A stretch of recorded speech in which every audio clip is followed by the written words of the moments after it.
Now, as you can tell from the beginning of the video, where I was shooting the intro to this video was really windy. I mean, like crazy windy. And after checking the actual video of me talking to the camera for 15 minutes, you can't hear anything. All you can hear is this horrible wind noise. So I've cut that out. So what I'm going to do, I'm going to talk about the film now, and then at the end of the video will be a slideshow. Normally I do an intro, slideshow, then I talk about the film.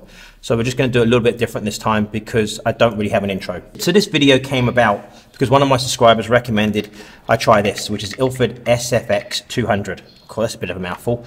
And put a red filter on it to get an infrared look on the film. Now, I did a test roll of this a couple of weeks ago, and I posted one of the photos on my community page on my YouTube channel. And a few of you kind of guessed what it was, not exactly what it was, but I didn't make it easy for you, so I do apologize. So what I thought I'd do, I'd go out and test 2 rolls of 120 with a Mamiya, because I only have a red filter in a 58mm, and it only fits my Mamiya 645. I don't actually have a red filter for my Hasselblad, and I really didn't want to buy a red filter for this film if I don't like it. So the test was done with this, my Mamiya 645 Pro, and the 80mm 2.8 lens, which is basically the kit lens that comes with the camera. So what I did with the Mamiya, I shot one roll in this back and the other roll in this back. Now, one roll was using the red filter and one roll was without using the red filter. And what I did, I took 2 shots of the same subject.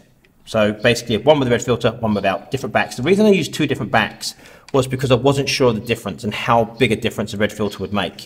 Now, I'm not 100% sure this is the right red filter, whether it needs to be a much darker red filter than this, but it was just an experiment, to be truthful. I wanted to test the film before I purchased a filter because they're not cheap, a good quality red filter. So the idea was to test the film, see what I think of it. And to be honest with you, I don't like the film. It's not something that I would use, to be truthful. It's a 200 speed film. I think there's much better black and white films out there. I don't like the infrared look personally. It's not something I actually go for in my photos, so I'm not actually a big fan of this. But you'll see a slideshow in a minute of 10 photos. I've taken the 10 best photos from the Mamiya. I'm surprised any of them were sharp, to be truthful. It was so windy out there, I had trouble keeping the camera still. And it being a 200 speed film didn't really help, to be honest.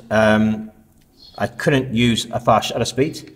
Even at f4, I was still down to around about 1/25th, 250th of a second. So it wasn't the fastest, and the camera was being blown around quite a bit, and trying to keep it out of the rain, because these are not weather sealed, was also hard. But like I said, it was an experiment for me, and I wanted to test the films. Now, with all my film videos, you have a chance to win the film. Now, I only got 2 rolls of 35, and I got 3 rolls of 120. And I've used them because I used the roll a couple of weeks ago as a test roll, and I used the other 2 rolls a couple of days ago. So you'll be able to win these 2 rolls of 35mm ILFORD SFX 200. Now, I will send these anywhere in the world to you. You don't have to pay for any postage or anything. All you have to do is comment on this video, like this video, and subscribe to my channel. It's as easy as that. And then in 2 weeks, I post an image on my community page of the winner. You contact me and I will send you these films. And again, like I said, I will send them anywhere in the world free of charge. You don't pay for anything. So enjoy the slideshow, and as always, thank you so much for watching this video.